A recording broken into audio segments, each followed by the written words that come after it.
día a todas y a todos.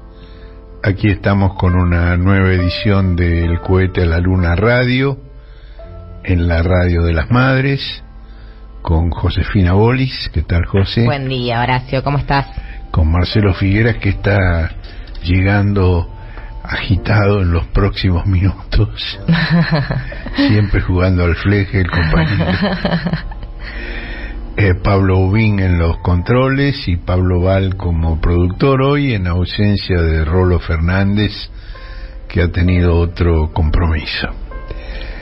Vamos a comenzar el programa de hoy refiriéndonos a la operación judicial que una vez más se interpone en el trayecto hacia los comicios presidenciales del domingo próximo, apuntando como de costumbre al peronismo y más específicamente a Cristina y a la Cámpora. Sergio Massa, que es el candidato presidencial de ese espacio. Buen día, Marcelo. Buen día. Una vez que arrancamos o buenas noches, hay que decir. Buen día, buen día. Decía que Sergio Massa pasó los últimos días abocado a la preparación del debate que va a tener esta noche con el candidato de la Libertad Avanza, Javier Milei, que es el enfrentamiento entre la bandera y la motosierra.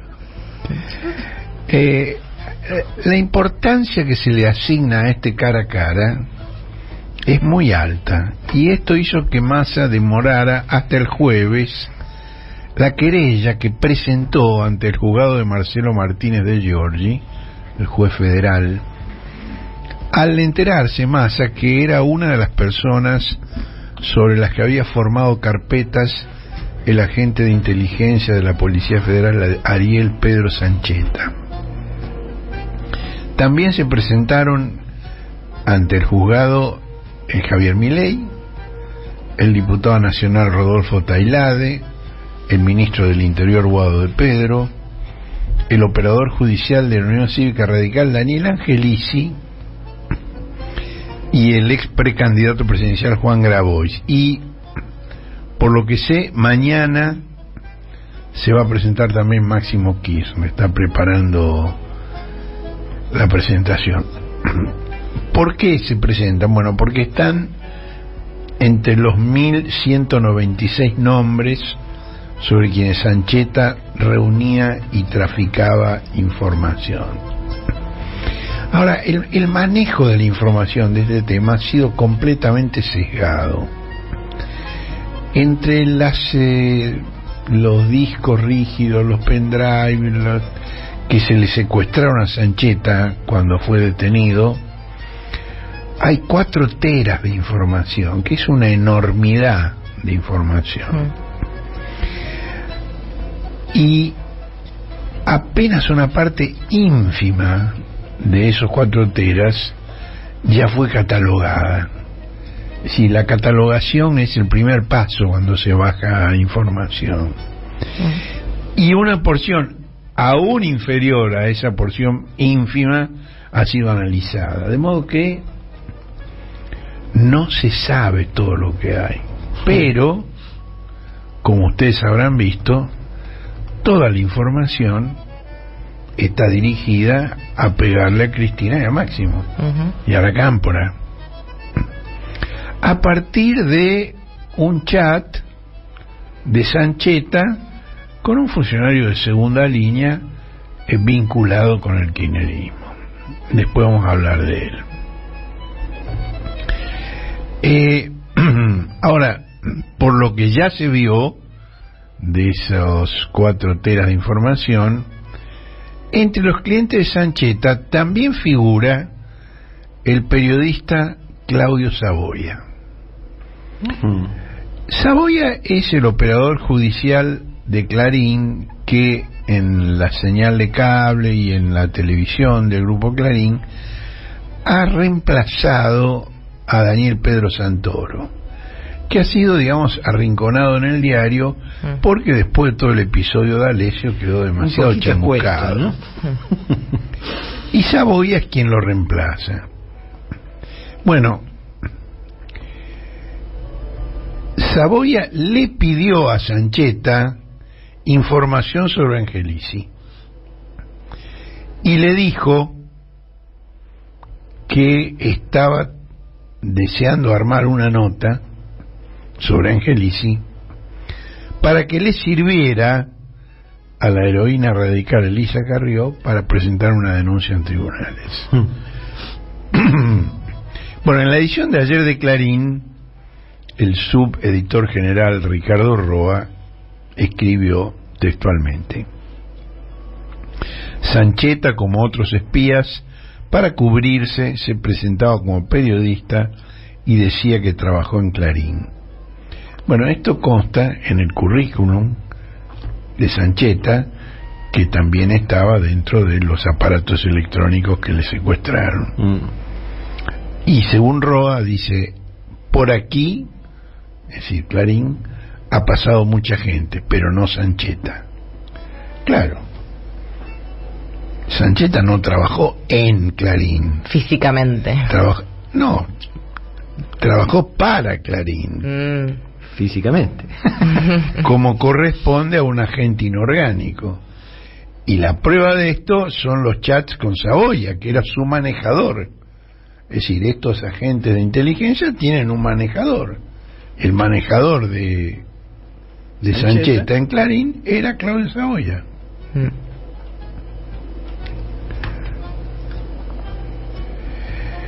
Ahora, otra persona sobre la cual se han concentrado los fuegos de Clarín y La Nación, y Infoemba también, es Rodolfo Tailade. Pues Tailade fue, durante el gobierno de Cristina, jefe de contrainteligencia de la AFI.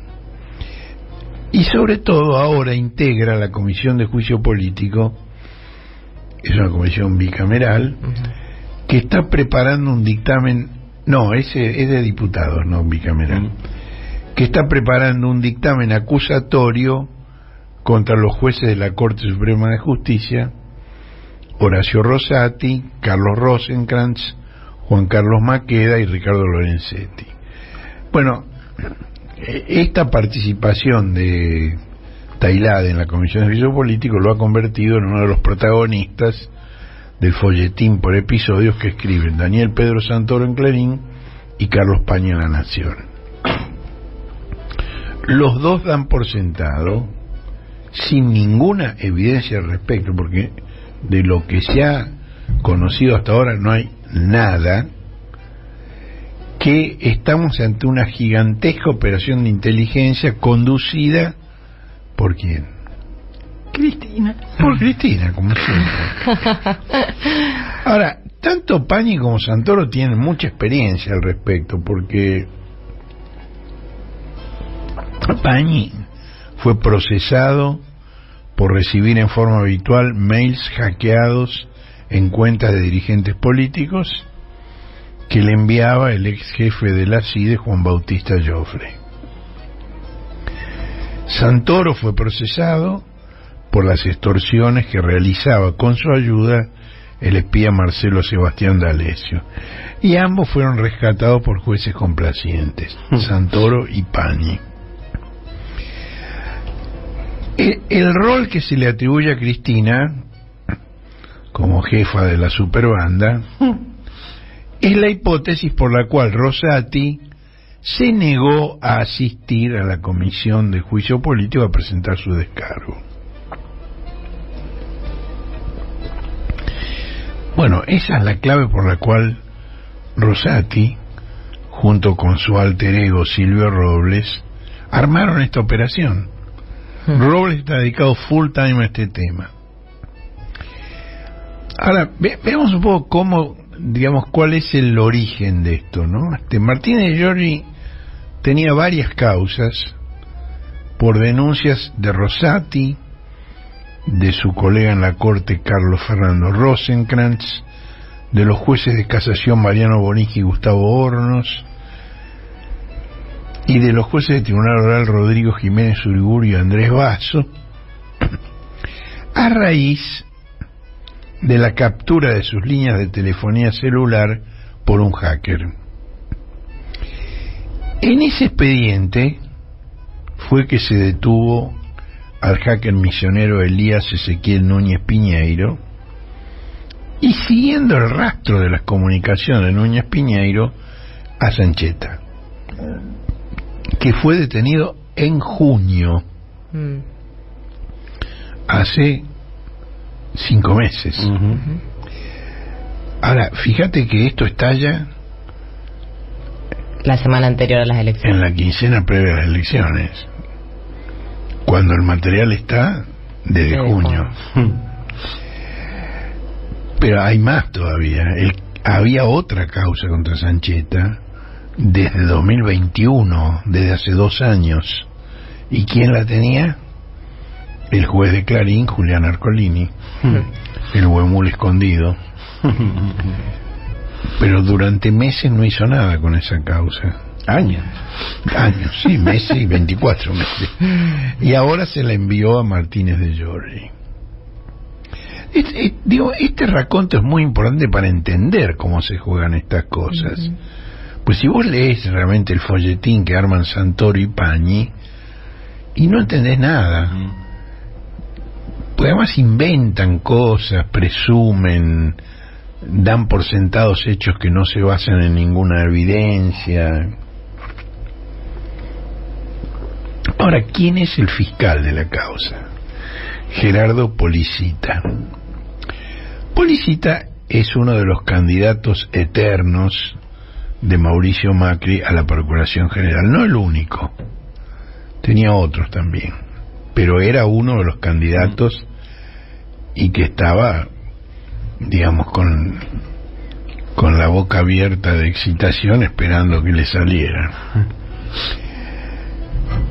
Bueno, el dictamen de Policita no hace referencia a la enorme cantidad de material que falta catalogar y que falta analizar, pero menciona un chat entre Sancheta y Fabián Rodríguez, a quien llaman el CONU, que fue subsecretario de Coordinación de Medios de Axel Kicillof en la provincia de Buenos Aires, y que en la actualidad es subdirector general de Servicios al Contribuyente de la AFIP. Y de este modo, por vía de Fabián Rodríguez, el CONU, se estableció un nexo con la Cámpora y el kirchnerismo en la semana previa a las elecciones. Bueno, uno de los que se presentó al juzgado de Martínez de Giorgi fue Juan Grabois. Y Grabois ironizó que no se explica cómo, y ahora cito textualmente, cómo puede ser K un espía que espía más a los K que a los no K, ni cómo puede estar contratado por la Cámpora un espía que espía al principal dirigente de la Cámpora. Es una buena reflexión. Claro. Bueno, entre la nómina de investigados por Sancheta también figuran otras personas que de ninguna manera entran en la calificación de enemigos del kirchnerismo, a los cuales el espionaje kirchnerista quisiera investigar. Por ejemplo, figura el jefe de la custodia de Cristina, comisario Diego Carbone. Figura su esposa, figura su hija, figuran sus propiedades, y esto es pedido a las bases de datos que manejaba Sancheta el 31 de agosto del año 22. Epa. Es decir, un día antes del intento de asesinato de Cristina. Y otra persona que está en la lista de investigados por Sancheta es quien les habla. Ni el comisario Carbone ni yo somos enemigos del kirchnerismo. Bueno, Policita pidió la detención e indagatoria de Sánchez, del CONU Rodríguez. Esto a Martínez de Giorgi lo sorprendió, porque 3 días antes habían allanado la casa de Rodríguez y no había ningún hecho nuevo desde entonces. Y entonces le intrigó el cambio de posición de Policita, Porque además Policita no lo fundamenta. Policita no dice allanamos la casa y buscamos y no encontramos y entonces por eso ahora que sabemos tal cosa vamos a pedir. No, simplemente se descuelga con el pedido.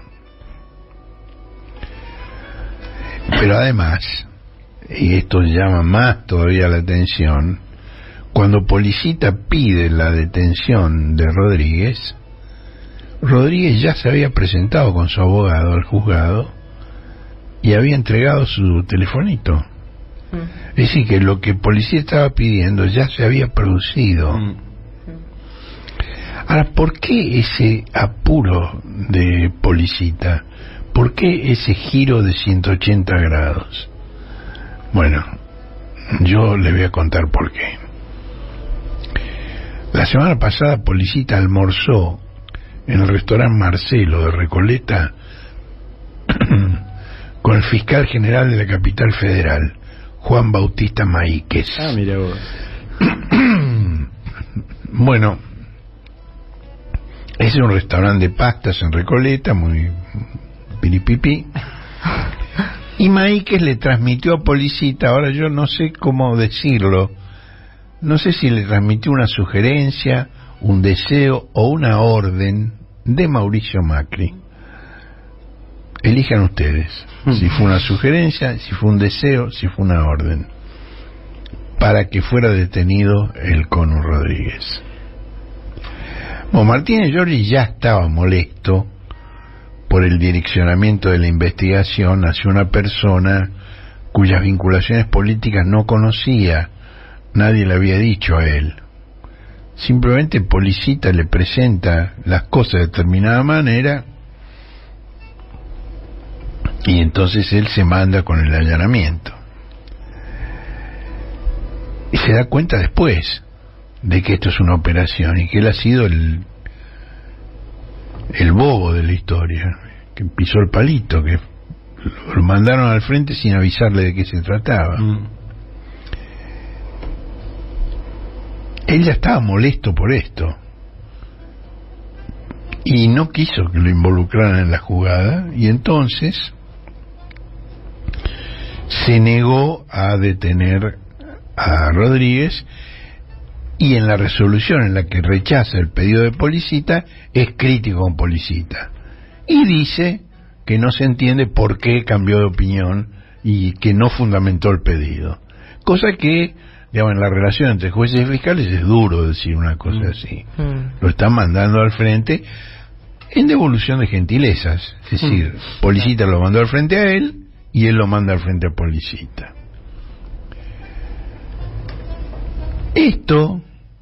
Esta reticencia de Martínez de Giorgi a ser parte de la jugada hizo que los diarios que impulsan la operación, básicamente Clarín y La Nación, también Infoemba, por cierto, que vincularan a Martínez de Giorgi con Antonio Horacio Estiuso, que es un personaje del pasado, cuyo solo nombre hace que las buenas señoras se santigüen.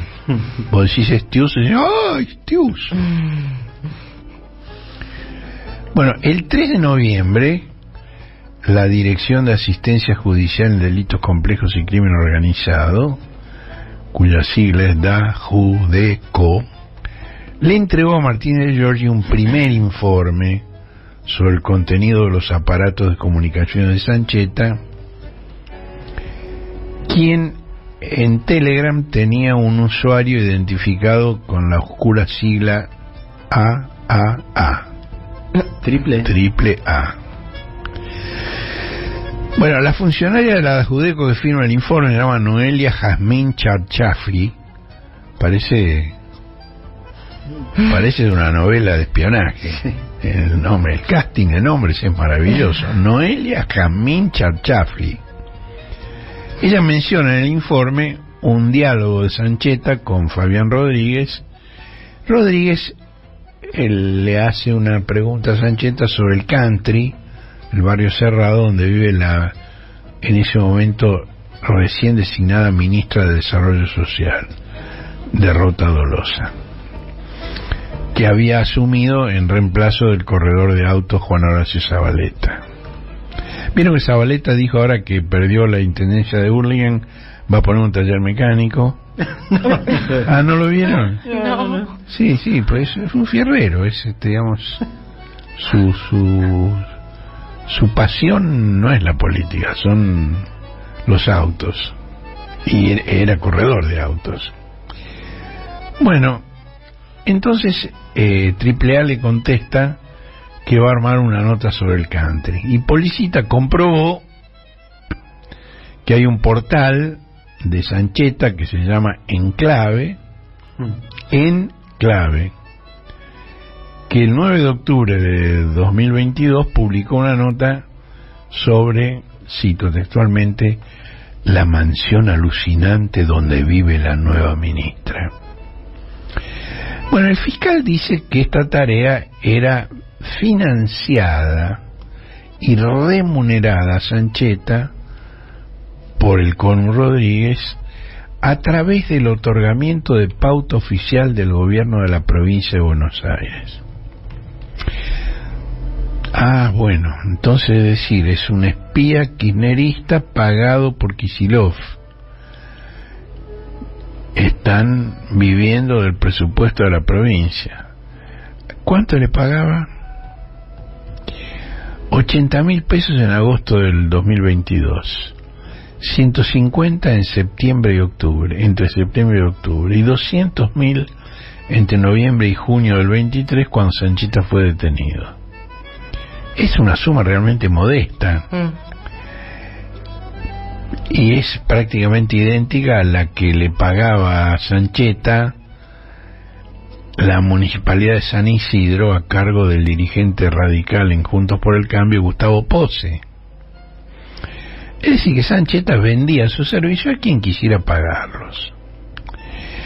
La agencia de Noticias Argentinas dice que Sancheta ofrecía de manera gratuita sus informes a otros periodistas de medios nacionales y decía tener vínculos con el Papa Francisco y ser espía del Papa.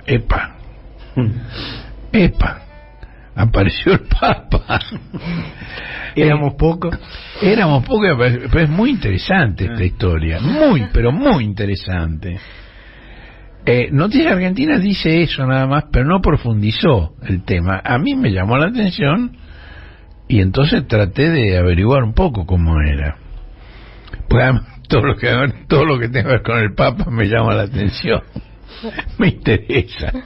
Bueno, Sancheta trabajó en un multimedio denominado Pincén, que es una sociedad en comandita por acciones, propiedad del arzobispado de Mercedes Luján, cuyo arzobispo Jorge Eduardo Scheinick depende en forma directa del Papa. Esta es la denominación de Pincén, pero también se lo conoce como Grupo de Medios La Verdad, y comprende un diario y 3 radios en Junín y en Mercedes. Y tenemos, y está reproducido en la página del cohete, una resolución del arzobispo de Mercedes Luján Scheinick, donde le encomienda al presbítero Pablo Vallés que a través de un adecuado proyecto pastoral atienda a los fieles que se desempeñan en Diario La Verdad, Radio AMLT20, Radio FM Nova en la ciudad de Junín y FM Santa María en la ciudad de Mercedes, acompañando y motivando su formación humana en valores cristianos, impregnando toda la tarea con un sentido profundo de comunidad eclesial. Es maravilloso, es una historia deliciosa realmente, pero tiene una dimensión trágica. Paro de reírme porque lo que viene ahora es muy denso, pero muy denso. Como arzobispo de Buenos Aires, Bergoglio encomendó al periodista y publicitario Omar Bello que se hiciera cargo del diario La Verdad. Esto lo contó Bello en una biografía breve pero muy interesante que publicó, titulada El verdadero Francisco, cuando Bergoglio fue elegido Papa, donde hay un perfil psicológico del Papa que es lo mejor que he leído sobre el tema, lo mejor, tanto en la producción nacional como internacional. Lo publicó Perfil Noticias, lo publicó. Bueno, cuando Bello se hizo cargo del diario La Verdad, el diario, que estaba en una situación económica delicada, levantó en forma espectacular sus ventas, tuvo un gran éxito, pero comenzó a recibir amenazas porque denunció negocios turbios. Sí, este es el multimedio donde trabajaba Sancheta, no nos olvidemos de eso. Bueno, en el año 2011 hubo una violenta irrupción en la sede de La Verdad por personas desconocidas que prendieron fuego a varias máquinas, y hubo muchísimas presiones para que Bello fuera desplazado del diario La Verdad.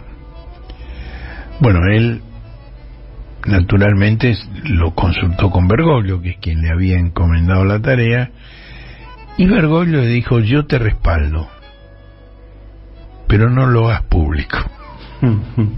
Es fantástico, es fantástico. Bueno, este periodista publicaba una serie que se titulaba La vida es Bello. Es un narrador muy agudo, narra muy bien, y mencionó un complot contra el Papa Francisco por parte de sectores eclesiásticos que utilizarían en contra de Francisco la publicidad de la empresa española de juego Codere en el canal de televisión del arzobispado. En septiembre del 2014, Bello denunció, cito textualmente, que funcionarios importantes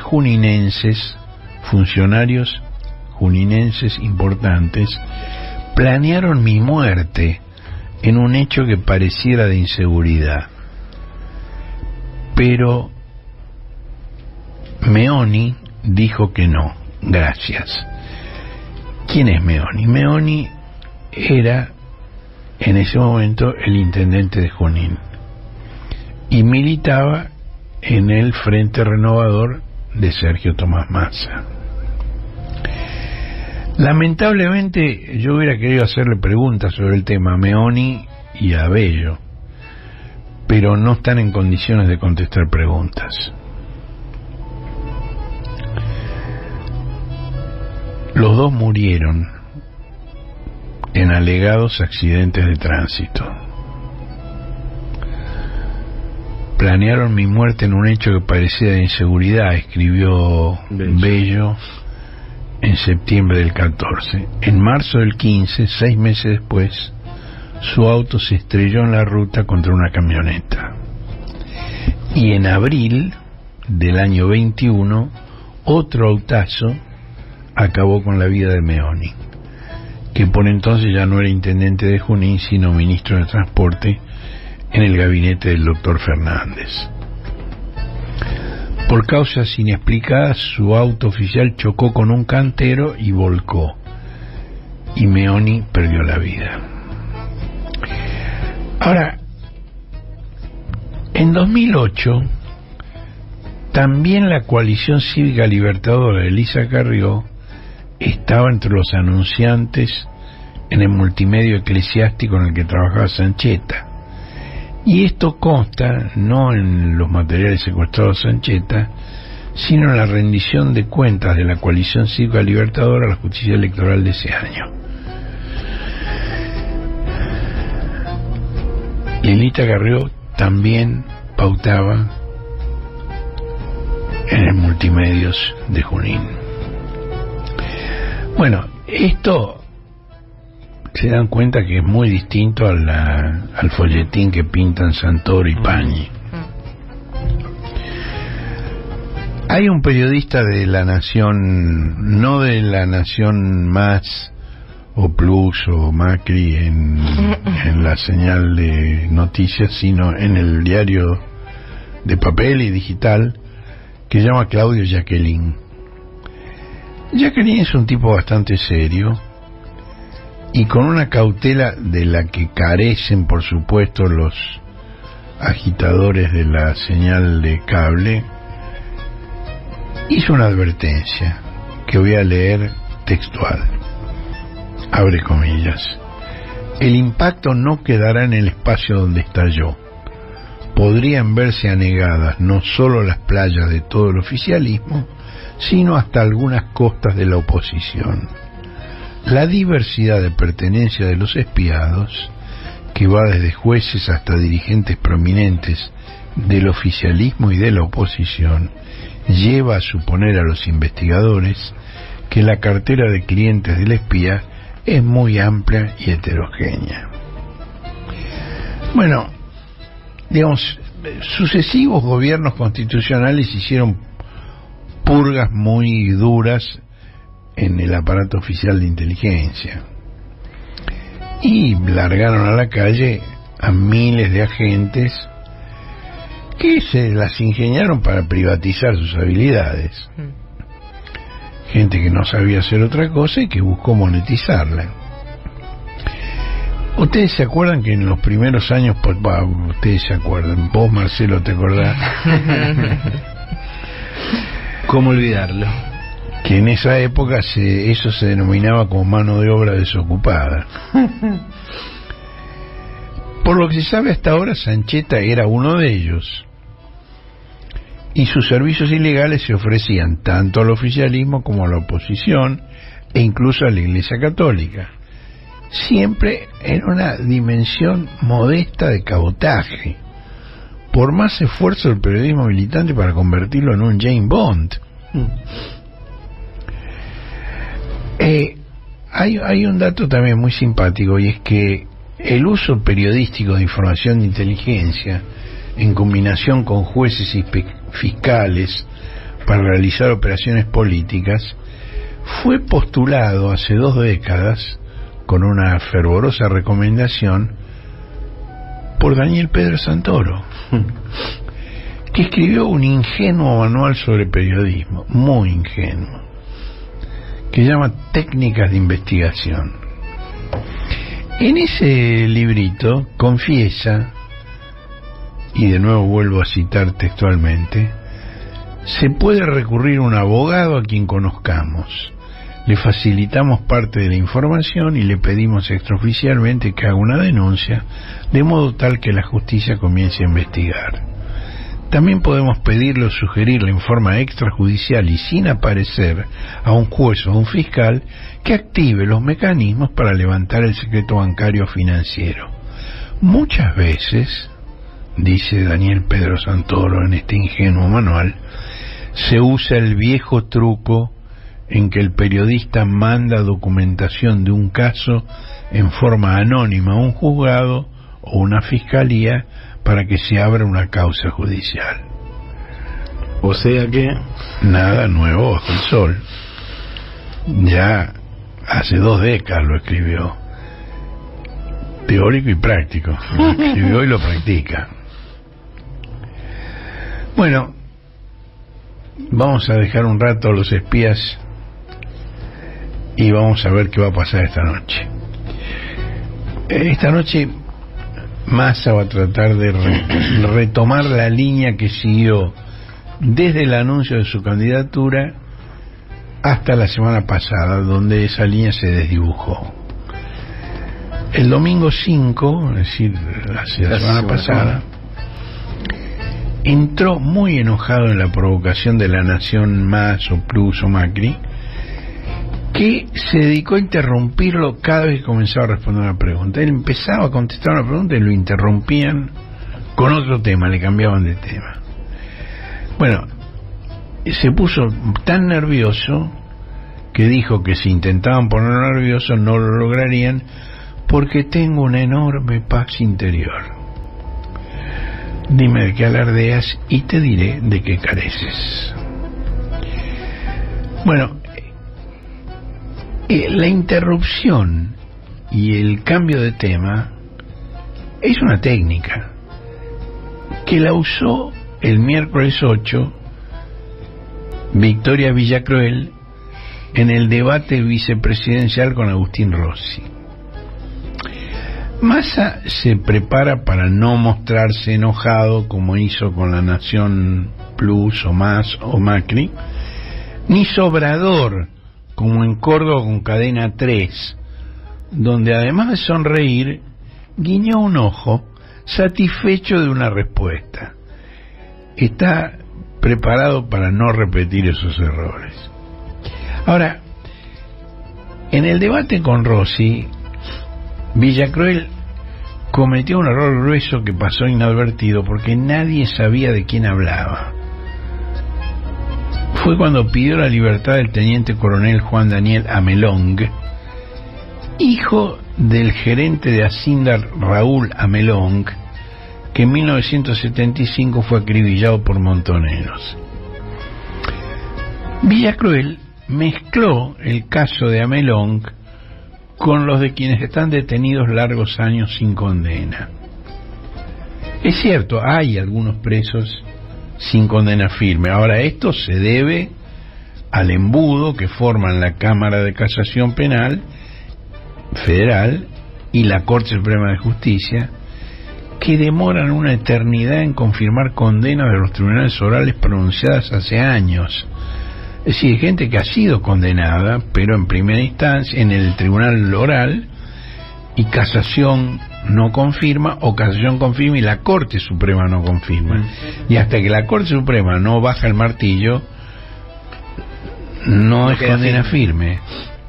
Bueno, Villacruel mezcló esa situación, que yo la he denunciado infinidad de veces, incluso con presentaciones como presidente del CELS durante los años que tuve esa posición, 20 años, lo he denunciado ante la Corte Suprema de Justicia. Hemos entablado una negociación con el entonces presidente de la Corte de Justicia, Lorenzetti, a ver cómo se podía modificar. Eso es un tema muy conocido, es decir, la retranca de la Corte Suprema con este tema.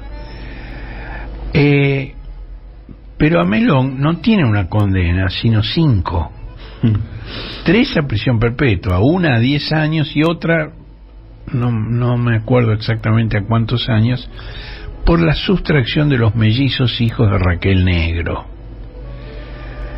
Raquel Negro es una detenida desaparecida que estuvo, es decir, porque el entusiasmo de Amelong, que era un oficial de inteligencia, en esa época era teniente, no teniente coronel, el entusiasmo represivo de este hombre era tal que prestó una quinta de su propiedad, de la familia, para tener un lugar de reunión de detenidos desaparecidos, que se llamaba La Intermedia.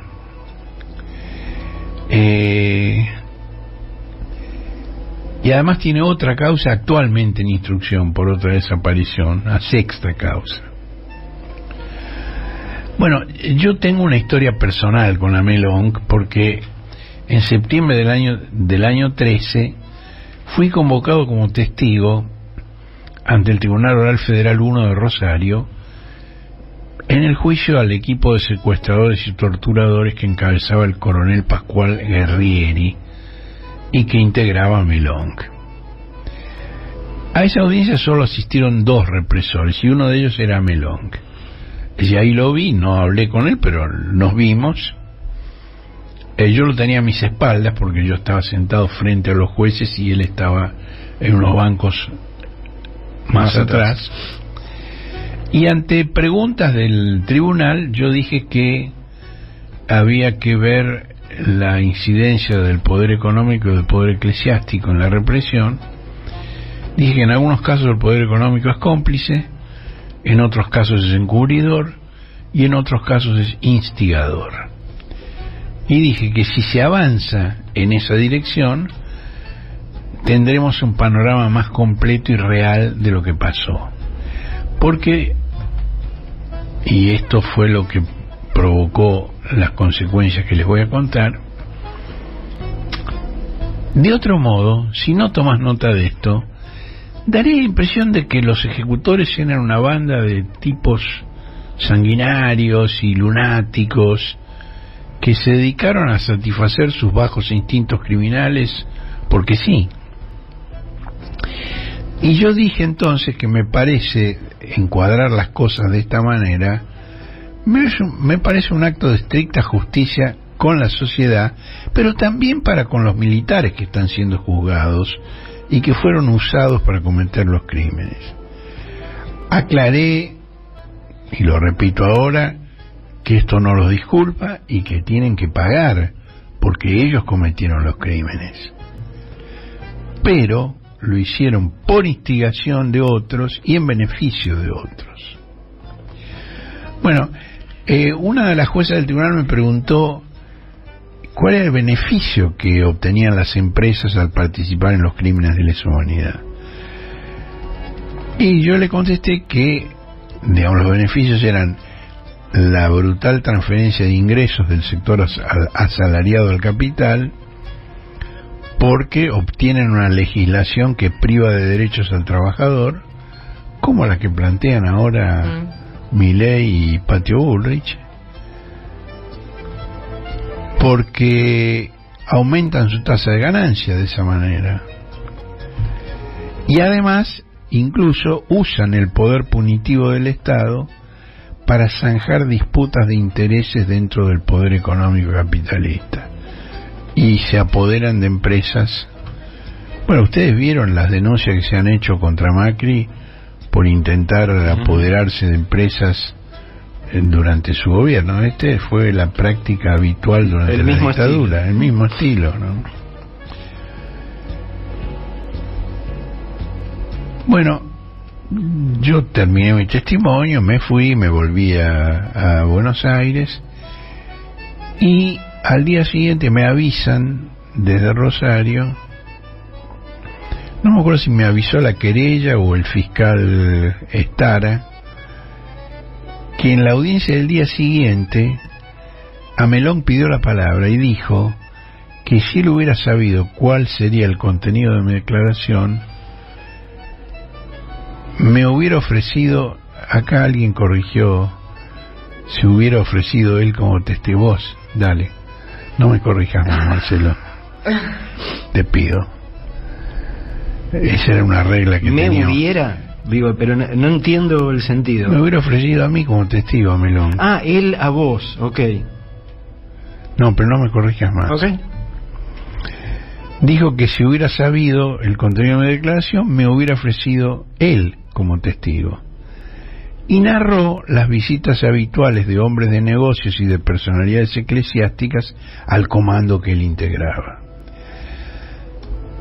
Tanto es así que otro de los campos clandestinos de la zona se llamaba Seferino Namuncurá y pertenecía a los salesianos.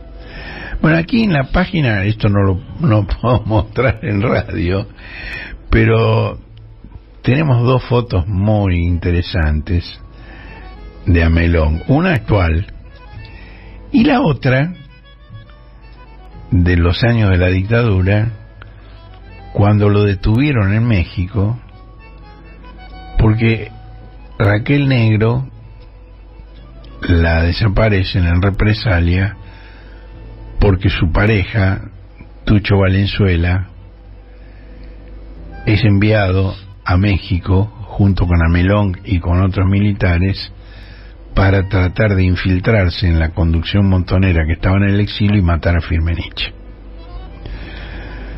Pero ahí pasaron dos cosas. Los mexicanos tienen servicios de inteligencia mejores que los nuestros, que los de ellos. y además Tucho Valenzuela, en cuanto estuvo ahí en México, se escapó de la custodia de Amelón y informó a Firmenich de lo que estaba ocurriendo, y hubo una denuncia pública y entonces los agarraron de las pestañas a estos milicos. La foto de Amelón de esa época es muy graciosa, es Bombita Rodríguez. Es directamente Bombita Rodríguez. Lo cual es un dato sociológico o etnográfico interesante sobre la época, ¿no? Bueno, por lo que trasciende de los respectivos campamentos para esta noche, Massa intentaría provocar la ira de Milei de modo de poner en evidencia su agresividad y su descontrol, martillando sobre los temas más estridentes como el mercado de órganos, la venta de nenes, la motosierra, el ajuste, la ruptura con Brasil y China, la ruptura con el representante romano del maligno, la convocatoria como ministra de Seguridad a la montonera tirabombas, el ofrecimiento de un ministerio a los zurdos de mierda, la resistencia a pronunciarse en favor de la democracia y en contra de la libertad de los condenados por crímenes de lesa humanidad, los insultos a troche y moche, la intervención de Macri, que ha provocado revueltas, declaraciones críticas, gritos y hasta golpes entre ellos. En cambio, Milei machacaría sobre la inflación, la cantidad de pobres, la distribución del ingreso, los privilegios de los políticos, el yate de Insaurralde, el espionaje de Sancheta, y me imagino el kirchnerismo, porque digamos es uno de los ejes de la campaña, es decir, de la campaña actual de Milei, porque en la etapa previa, digamos, en la campaña para las PASO y para la elección general, Milei rugía contra la casta. Pero ahora que se asoció con la casta, con Macri, con Bullrich, ahora ruge contra el kirchnerismo, que es el discurso de Macri y de Bullrich. Ahora, esto es lo que están planeando. Ahora yo abro una hipótesis, ¿no? No se sorprendan si Massa pasa al ataque con los temas económicos. Si no es que Milei usa el tema económico, sino que Massa usa el tema económico. ¿Por qué? Porque las propuestas libertarias son muy incongruentes, las propuestas económicas. Es decir, ellos están prometiendo, y lo hizo Villacroel en el debate con Rossi, aumentos de remuneraciones a servidores públicos como docentes, policías y médicos. Villacroel dijo que les pagaban una miseria y que ellos les iban a pagar salarios dignos. Ahora,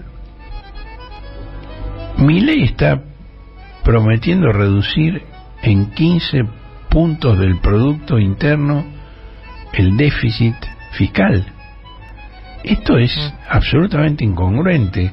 Vos lo reducís, y además rebajar impuestos, porque digo, Massa también, el Fondo Monetario le reprochó a Massa las políticas de transferencia de ingresos cuando el compromiso era bajar el déficit. Massa contesta, sí, lo vamos a bajar, pero de otra manera vamos a aumentar la recaudación cobrándoles a los que tienen la mosca. Milei en cambio no, Milei en cambio habla de bajar esos impuestos. Bueno, hubo negociaciones previas con la Cámara Nacional Electoral y Milei consiguió que no haya cámaras escrutando sus facciones mientras se expone Massa, porque bueno, su gestualidad arpo-marxista es deliciosa, es realmente benigilesca, no sé qué les parece a ustedes, ¿es arpo-marxista o benigilesca? ¿Qué es eso? No se parece a Benny Hill, pero su gestualidad es muy de Harpo, ¿sí? Es de Harpo Marx, claro. ¿No? Sí.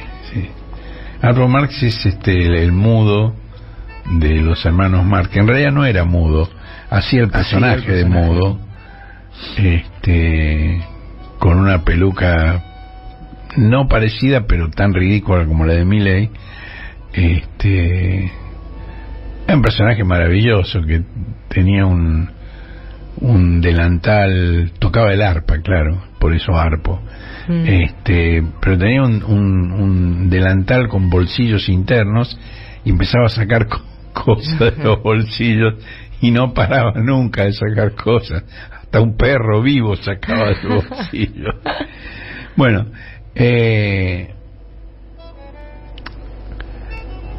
si Milei se sale de tono,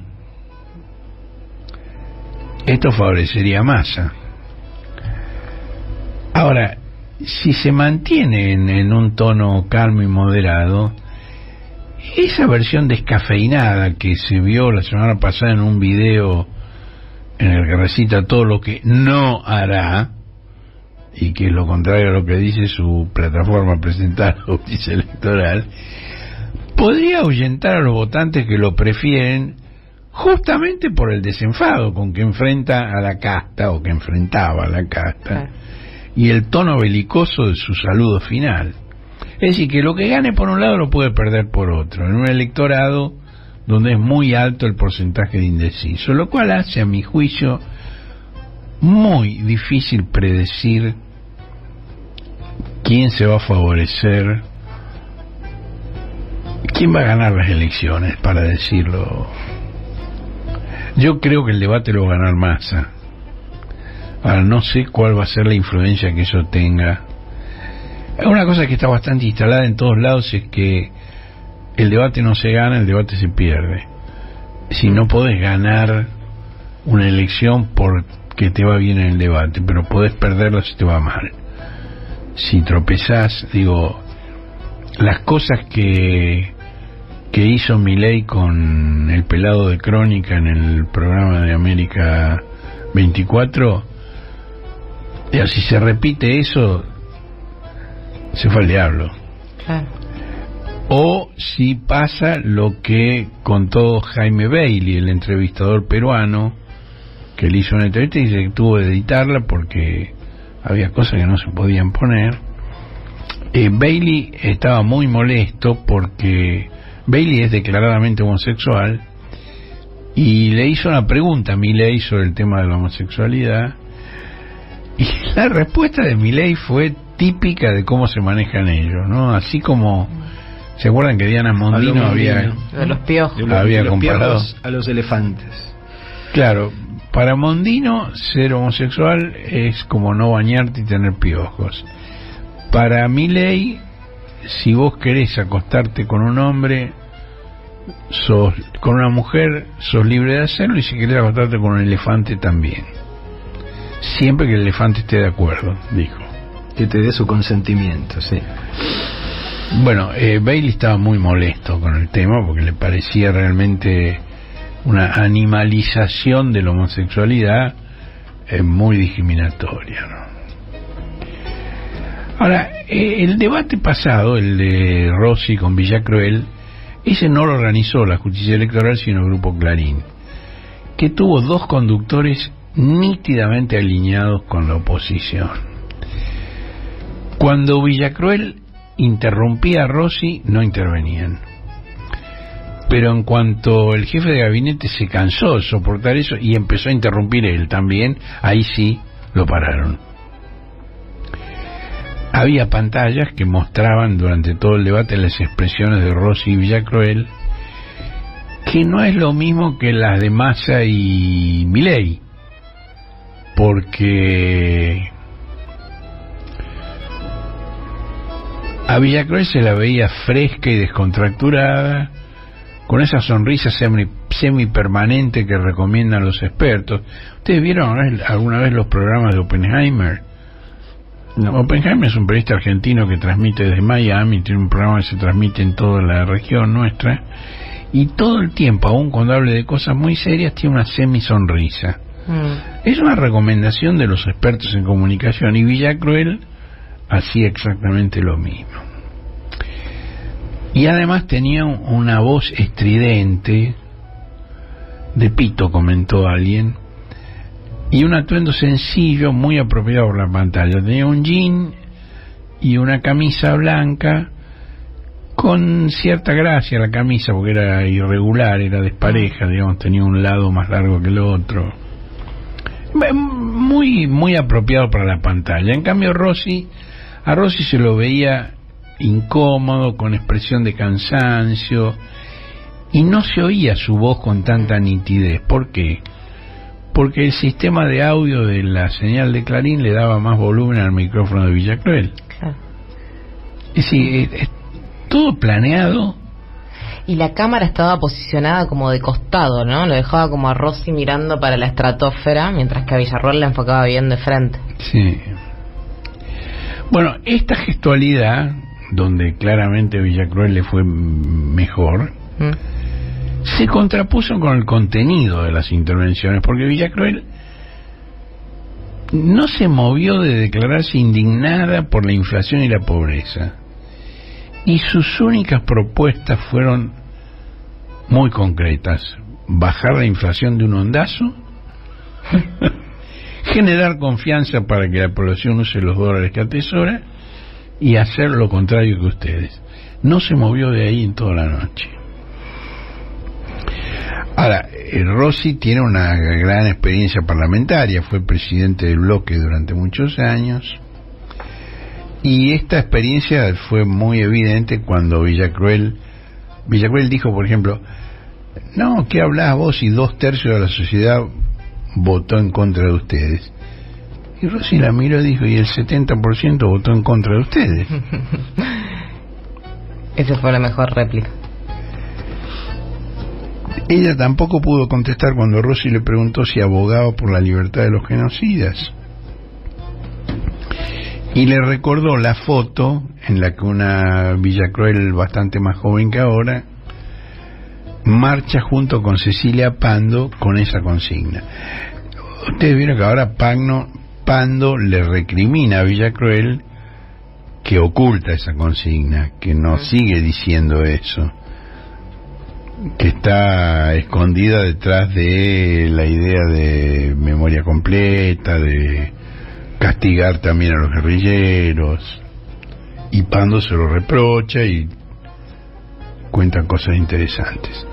Ahora, Villa Cruel cuestionó a Rossi por su desempeño cuando fue ministro de Defensa, y al día siguiente reprodujo una publicación en las redes antisociales del piloto de helicópteros del ejército Iván Volante, quien dijo que, porque Rossi había dicho en el debate que los militares lo querían, lo apreciaban, entonces Volante dijo que nombre, qué casting de nombre, el helicópterista, el piloto Volante. El helicópterista se llama Volante, está bien pensado eso. Y lo acusó, dijo que Rossi, los militares no lo querían, y lo acusó de organizar fiestas en Campo de Mayo, donde está la quinta del ministro, y usar los helicópteros para pasear a sus hijos. Esto es opinable si los militares lo quieren o no lo quieren a Rossi. Ahora, hubo otra publicación de Volante que mostró el costado siniestro del apoyo a la fórmula de Milei, con una imagen de un falcón verde y una afirmación inadmisible. Yo te voy a leer la afirmación inadmisible mientras escuchás el audio del post. Aunque un poco incómodos, entran 7 en el baúl.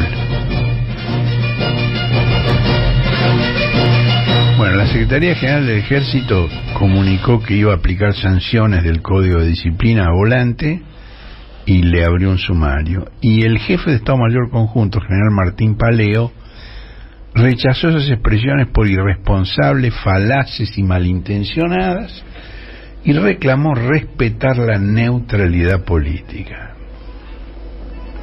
Es interesante que desde el ejército se planteen estas cosas, ¿no? Porque, digo, esta gente es muy marginal incluso dentro del ejército. Ahora, el Falcón Verde es una obsesión de los libertarios. Hace un año, un ex agente de la AFI durante el gobierno de Macri, que se llama Manuel Jorge Gorostiaga, pero se hace llamar Emanuel Danán, también posó con otro Falcón Verde. Y tenemos la foto de él con el Falcón Verde.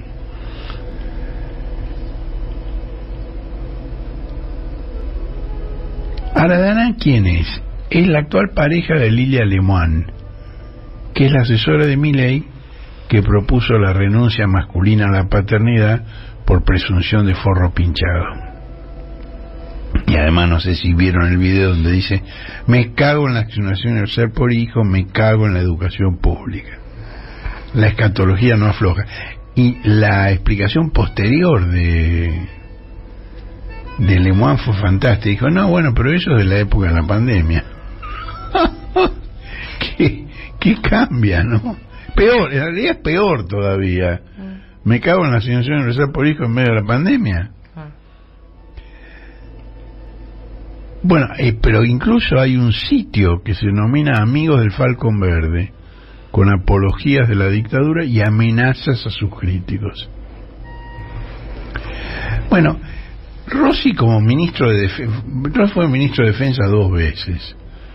Fue ministro desde agosto del 14 hasta la asunción de Macri, es decir, 1 año y un par de meses, y nuevamente con el doctor Fernández.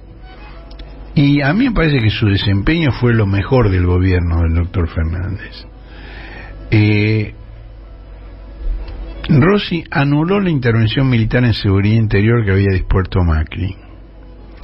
Durante la pandemia organizó el mayor despliegue del ejército después de Malvinas, con 14 comandos conjuntos y 10 fuerzas de tareas. Consiguió que el Congreso votara los fondos para el reequipamiento y la modernización de las Fuerzas Armadas sobre la base de un plan plurianual. Eso se llama el programa FONDEF, son fondos para la defensa. Puso fin al humillante pago en negro de una parte de los estipendios castrenses. Hacía mucho, desde Cavallo, que los militares cobraban una parte de su remuneración en negro, con lo cual no se les computaba para la jubilación, no tenía efectos previsionales, que naturalmente mejoraron cuando se terminó esta práctica. Y además presentó al Poder Ejecutivo, que la aprobó, una nueva directiva de política de defensa nacional. Y el 30 de julio del año 22, cuando se despidió de las Fuerzas Armadas para disputar la gobernación de Santa Fe, que fue en la ceremonia de zarpada de la fragata Libertad, Rossi fue aplaudido de pie por generales, almirantes y brigadieres, que es un hecho sin precedentes en la democracia postdictatorial. Es la primera vez que un ministro de un gobierno democrático es aplaudido por la Fuerza Armada. Bueno, Danán Gorostiaga fue organizador o participó en actos de protesta contra el confinamiento por la pandemia, que fueron premonitorios del acuerdo electoral de este mes, porque participaron tanto Milei cuanto Bullrich, y el punto de acuerdo era y sigue siendo hoy el antikirchnerismo. Y todos ellos han compartido actos públicos con un discurso extremo. Varios se declaran masones, como el abogado defensor de Fernando Sabac Montiel, Gustavo Marano, que fue funcionario de la Embajada de Estados Unidos.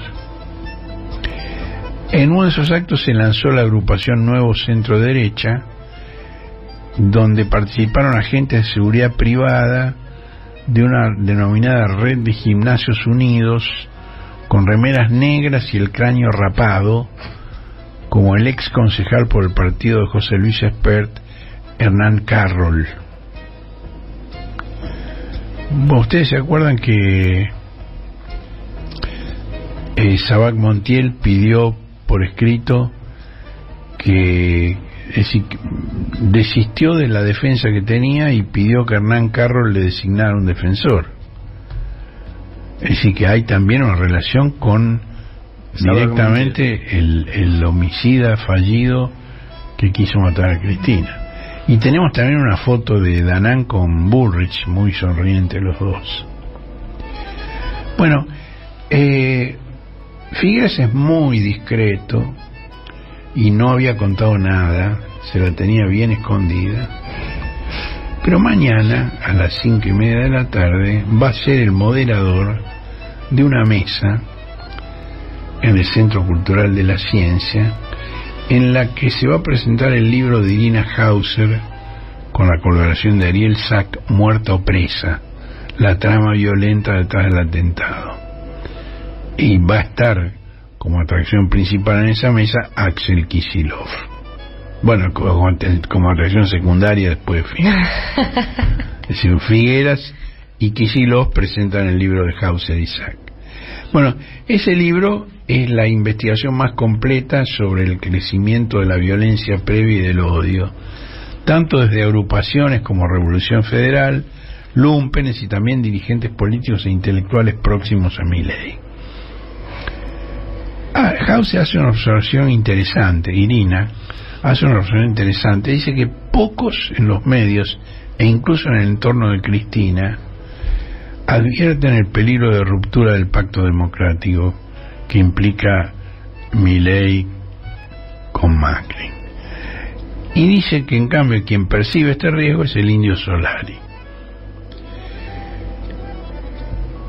Bueno, tengo mucha curiosidad, voy a ir mañana a esa presentación, ya estoy leyendo el libro, no puedo decir mucho más porque todavía no lo terminé de leer, estuve leyendo otras cosas de las cuales vamos a hablar más tarde,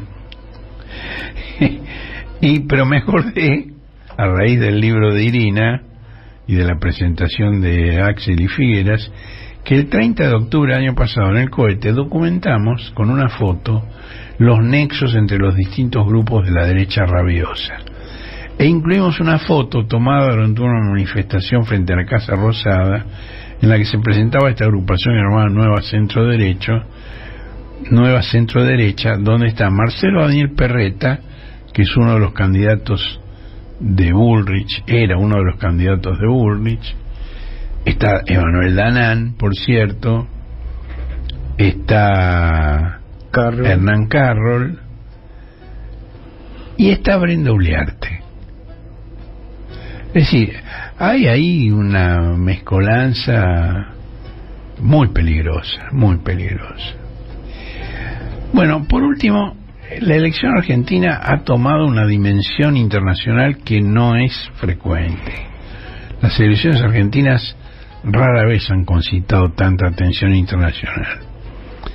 Bueno, ustedes vieron seguramente las pullas en programas humorísticos de Estados Unidos, España y Holanda a Milei, su motosierra, sus perros, su hermana.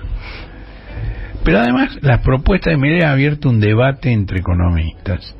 Hay un centenar de economistas que alertaron, en una declaración que publicó el diario inglés The Guardian, que las soluciones aparentemente simples de Milei es probable que causen más devastación, ya que una reducción importante del gasto público aumentaría los ya elevados niveles de pobreza y desigualdad y podría dar lugar a un aumento significativo de las tensiones sociales y los conflictos.